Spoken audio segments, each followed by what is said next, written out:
가장 좀 어려워하는 것 중에 하나가 이게 거절하는 거. 뭔가 부탁을 받았을 때 좀 잘 거절하고 싶은데 사실 저도 그걸 되게 못하거든요. 그래서 내가 뭔가 거절을 해야 될 것 같은데 어떻게 말을 해야 될지 참 난감한 경우가 많아요. 예. 어떤 식으로 말을 해주면 좋을까요? 저는 일단 거절할 때 네. 우선 첫 번째는요. 그럴 때는 또 질책할 때도 필요할 거란 말이죠. 근데 그것도 되게 잘하는 방법이 있다라고 좀 말씀을 해주셨거든요. 저는 뭐 늘 아내한테 이제 질책, 훈계, 꾸지람 네. 이런 걸 계속 듣기 때문에 네네. 내가 그거에 대해서 할 말이 많이 있죠. 나는 제발 이렇게 혼내지 좀 마라. 첫 번째 네. 남과 비교 좀 하지 마라. 얘는 잘하는 너 왜 그래? 이거 비교하는 옆집 뭐 진짜 화나죠. 당신같이 이렇게 술 먹고 들어온 사람 요즘 어디 있어 지금? 근데 두 번째는 과거 좀 들추지 마라. 과거는 과거다. 당신 옛날에도 말이야. 이거. 그 다음에 세 번째는 한 말 좀 또 하지 마라. 한 말 또 하고 또 하고. 네. 그리고 제발 네 번째 팩트를 가지고 좀 얘기를 해드렸으면 좋겠다. 당신 이렇게 허구한 날 술이야. 이러지 말고. 네. 당신 이번 주에 무슨 요일 일주일이 벌써 지금 3번 마셨잖아. 네네. 이게 좀 사실 팩트를 가지고 좀 얘기를 해줬으면 좋겠다는 건데 저는 기본적으로 윗사람 상사는 그 소통에 있어서 두 가지 역할을 해줘야 된다고 생각합니다. 하나는 잘 알려주는 거죠. 직장 생활은 아는 만큼 잘할 수 있거든요. 네. 몰라서 불안하고 답답한 거거든요. 예. 그래서 좀 잘 알려줘라.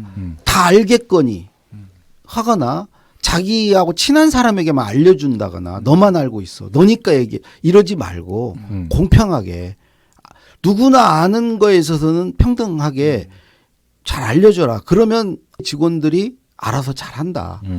다른 하나는 직원 말을 잘 들어주는 거죠. 잘 들어줘야 된다. 들어주는 게 이제 지난 방송 얘기했는지 모르겠지만 저는 그런 분을 한번 만났는데 7단계로 들어줘요. 1번 시간을 내서 들어준다. 2번 듣고 나서 칭찬해준다. 3번 내 말을 보완해준다. 보완. 4 내가 한 말에 대해서 할 수 있는 기회를 준다. 그다음에 5번 잘 됐을 때 공을 나눠주고 7번 잘못되면 책임을 져준다. 이게 진정하게 들어주는 거다. 그거 하라고 상사가 있는 거다. 예, 왜 그러냐면 아래 직원은 늘 상사에게 인정받고 싶고 상사를 통해서 자아실현을 하고 싶은 것이거든요. 네. 상사가 들어주질 않으면 어떤 것도 할 수가 없어요. 내가 뭘 기획을 한다거나 뭐 제안을 한다거나 그 조직 안에서 내가 뭔가를 해보고 싶은 게 있어도 상사가 들어주지 않으면 옴딱살싹 못하는 거예요. 그러면은 결국은 시키는 일만 하는 거죠. 그런 일은 보람도 없고 사실은 재미도 없다. 네. 근데 이제 다들 그렇게 길들여져 버린 거죠. 그냥 시키는 일이나 잘하자. 내가 나대지 말자. 그게 최고다 직장 생활은. 네. 그러니까 직장이 재미가 없는 거죠. 뭔가 이게 자아실현의 장이 되고 네. 뭔가 이렇게 아니 시도해봐서 안 되면 책임져주고 잘 되면 공을 나눠주고 하는데 누가 뭔가를 시도하고 도전하는 걸 두려워하겠어요. 그러니까 그런 방향으로 좀 가야 된다는 것이죠. 네. 그 직장에서 이제 제일 중요한 또 하나의 자리, 협상 자리에서 네. 이때는 거의 진짜 말이 거의 대부분을 결정짓는다? 라고 또 볼 수 있잖아요. 말을 어떻게, 협상을 어떻게 이끌어가느냐에 따라서. 그래서 이때 또 말하기가 되게 중요해질 것 같은데 어떻게 하면 협상을 잘 이끌어갈 수 있어요? 그러니까 우리가 보통 협상하면 뭐 네. 노사 간에 뭐 또 뭐 경쟁사와의 협상 이런 거 이제 저 정치인들 협상 많이 하잖아요. 근데 네네. 저는 일상이 협상이라고 생각해요. 우리 사는 거에 예. 대부분이 협상이다. 그러니까 점심시간에 뭐 어디 뭐 먹을까 그렇죠. 뭐 이런 것도 다 협상이고 부부간에 뭐 TV 그 채널 먹을 거야. 갖고도 서로 협상하잖아요. 예, 예. 그러니까 근데 기본적으로 첫 번째는 이게 협상을 그 이기려고 드는 게 이제 가장 큰 문제다. 그러니까 일종의 흥정인데 네. 10대 빵은 절대 안 된다. 어. 상대에 주는 게 있어야 된다는 거. 그래서 이제 그게 하나가 크고 또 하나는 보통 이제 협상을 할 때 히든 카드를 갖고 있어라. 네. 그래서 그걸 숨기고 있다가 이제 마지막에 짠 하고 내놔야 된다. 근데 저는 그거 좀 아닌 것 같고요. 그럼 또 하나는 그 쉬운 것부터 해결하고 어려운 걸로 향해서 가라. 그렇게 이제 협상을 짠챙이들부터 협상 먼저 합의하고 나중에 이제 어려운 것을 마지막에 남겨라. 근데 저는 그 반대가 맞다고 생각해요. 결국은 앞에 거 다 돼서 시간 쓰고 해서 앞에 거 다 됐는데 진짜 정작 중요한 게 해결이 안 돼서 앞에 거까지 다 무산되거든요. 근데 앞에 큰 돌덩이를 치워버리면 뒤는 그냥 일사천리거든요. 그래서 네. 그런 것도 있고 또 하나 뭐 제 책에서 쓴 것은 그 입장보다는 이해를 가지고 협상을 해라. 그 입장을 가지면 입장으로 뭔가를 얘기를 하면 한도 끝도 없는 것이고 입장을 다 내려놓고 그러니까 뭐 노동자의 입장, 사용자의 입장 이게 아니고 그야말로 실리, 이해를 가지고 했을 때 그 타결, 타협, 합의의 가능성은 더 높아진다 봅니다. 선생님 말씀하신 게 다 대부분 공감이 되는데 그 두 번째 이제 히든 카드 있잖아요. 근데 보통은 다들 뭔가 내가 좀 비장의 한 수는 들고 협상에 임해야 내가 유리한 고지를 차지할 수 있다. 이렇게 생각을 하잖아요. 그리고 뭐 드라마나 이런 것도 봐도 마지막에 짠 해갖고 당신 이거는 어떻게 설명할 건데 하고서 이렇게 뭔가를 딱 제시하는 순간 상대방이 막 당황하고 막 이런 모습들도 종종 보잖아요. 근데 왜 그게 좋지 않다고 생각하시는 건지 그게 궁금하거든요. 결국은 그런 이 협상에 임하는 어떤 자세나 마음이 잘못된 거죠. 상대를 골탕 먹이겠다, 상대를 이기겠다 하는 승부에서 나오는 거 아닙니까? 히든 예. 카드를 갖고 있는 거는 오히려 반대로 의외성이죠. 딱 시작부터 히든 카드를 내놓는 거예요. 딱 그야말로 허심탄회하게 네.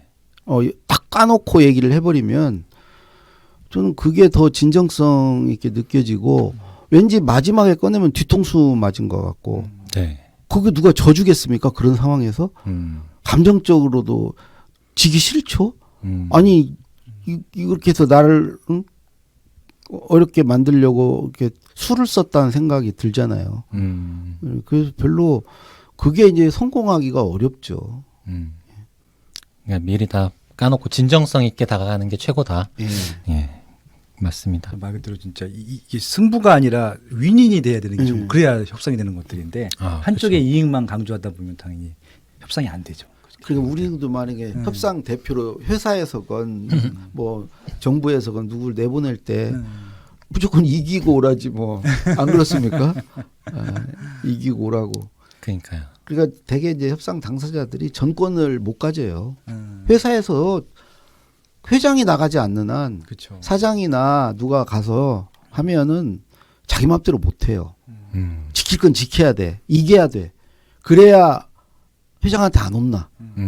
그러니까 그게 될 수가 없는 거지. 그러니까 그런 경우는 이제 결국은 회장이 가서 직접 하면 단판을 치면 되는데 뭐 회장이 뭐 모든 협상에 다 가서 뭐 할 수가 있습니까? 네, 그런 데 어려움이 있습니다. 네. 실제로 의사결정권자들이 딱 만나서 하면 되게 쿨한 결정을 내릴 때도 있는데 그렇죠. 대부분의 그 의사결정권은 위쪽에 있고 협상은 또 아래 단계에서 하면 따로 노는 서로 막 이렇게 눈치 싹싹 보면서 패 다 안 까고 막 이런 경우가 되게 많은 것 그렇죠. 같아서 참 실상에서 적용하기는 또 쉽지는 않을 수도 있겠네요. 이게 뭐 윗사람들이 만나면 얽힌 실타래를 그냥 가위로 잘라버립니다. 그냥. 네. 싹둑 잘라버려요. 그래서 해결을 보는데 네. 이걸 풀 때 협상 상대방도 봐야죠. 내 뒤에 있는 그 회장의 의중도 읽어야죠. 네, 이게 네. 복잡해지는 거죠. 좀 말하기가 되게 또 중요한 순간들, 뭐 직장 생활뿐만 아니라 일상에서도 되게 많이 필요하잖아요. 또 가장 좀 어려워하는 것 중에 하나가 이게 거절하는 거. 뭔가 부탁을 받았을 때 좀 잘 거절하고 싶은데 사실 저도 그걸 되게 못하거든요. 그래서 내가 뭔가 거절을 해야 될 것 같은데 어떻게 말을 해야 될지 참 난감한 경우가 많아요. 예. 어떤 식으로 말을 해주면 좋을까요? 저는 일단 거절할 때 네. 우선 첫 번째는요. 거절하는 이유 얘기해 줘야 됩니다. 근데 그 이유를 네.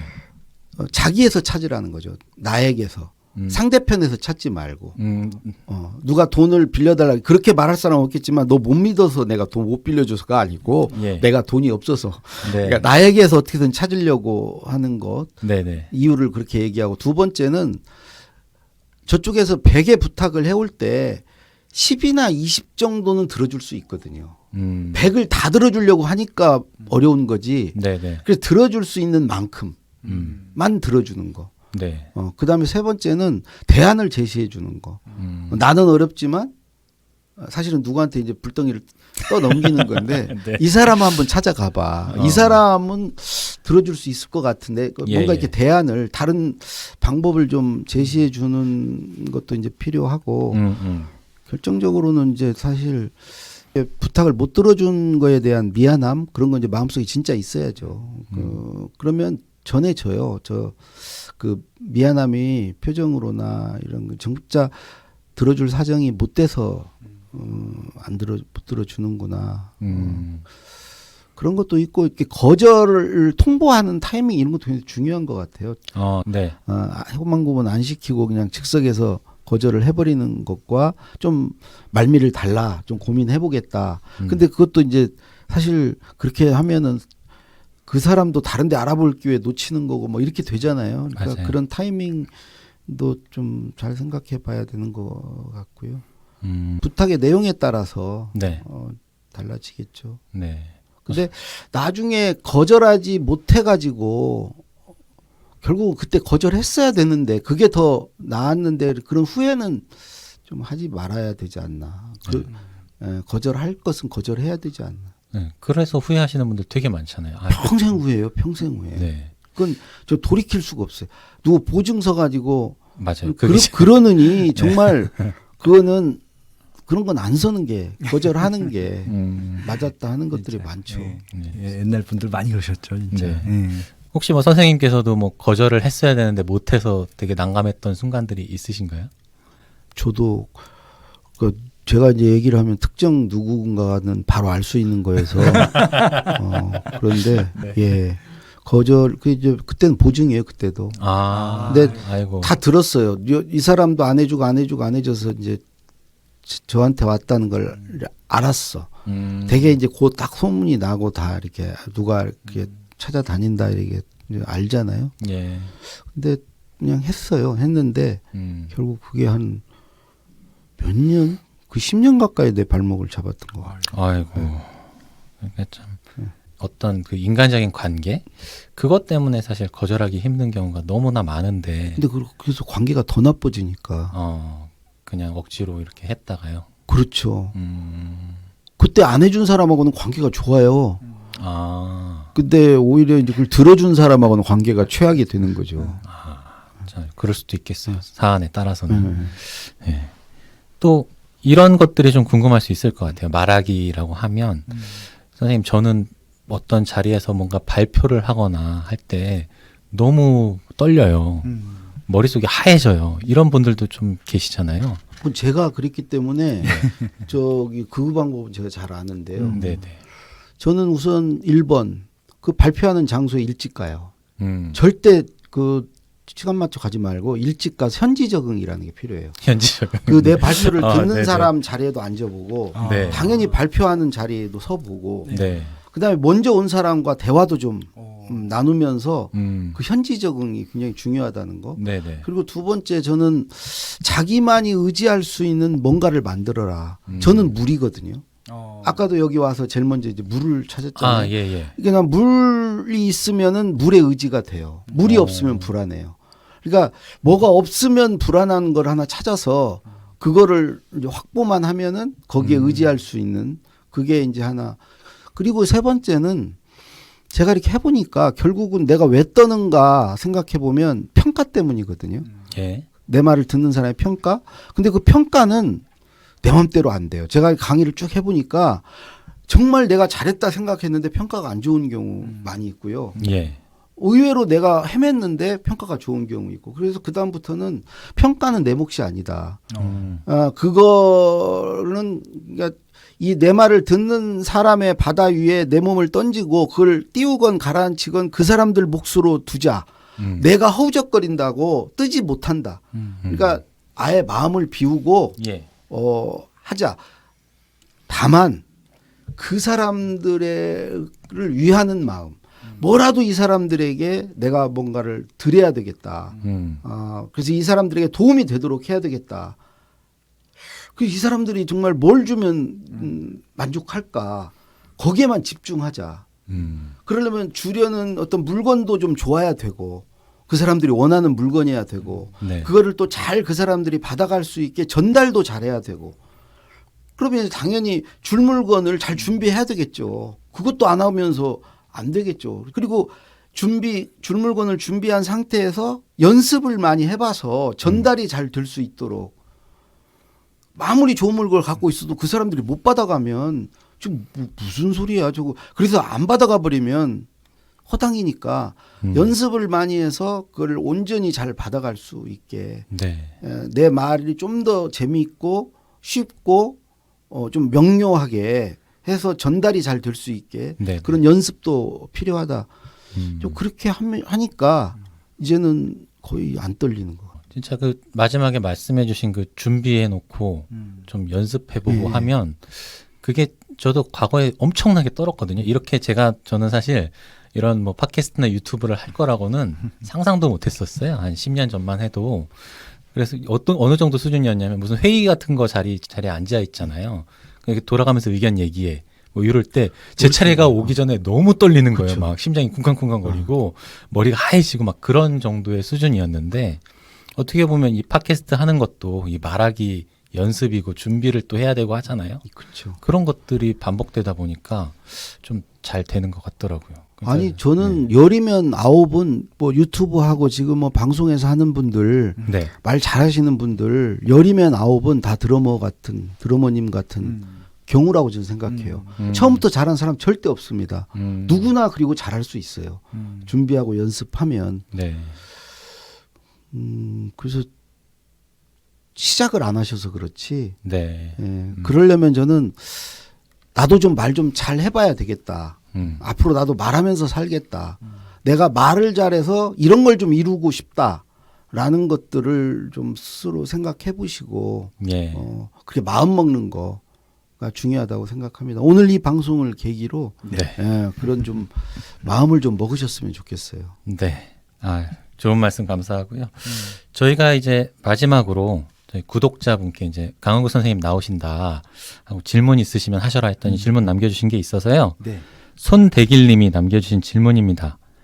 저보다 나이가 적은 분들과 이야기할 때 좀 어려우신 것 같아요. 자기보다 네. 나이가 들면서 경험은 조금씩 늘어나는데 어떻게 말하면 꼰대처럼 들리지 않고 전달할 수 있을지 궁금하다고 하십니다.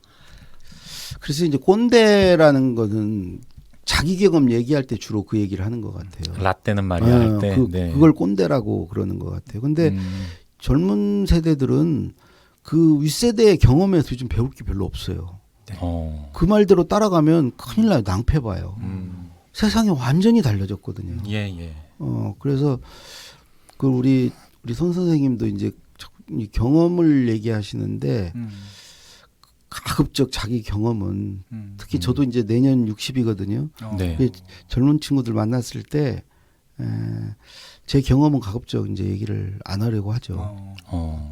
그러니까 내가 살았던 시대와 지금의 후배들이 사는 시대가 너무 전혀 다르기 다르다. 때문에 내 경험을 최대한 최소화하시는 게 좋겠다. 우리 아버지 세대는 또 우리 할아버지 세대는 경험이 중요했어요. 네. 그 경험 그대로 잘 배우면 그게 도움이 됐거든요. 예. 우리 생활에. 네.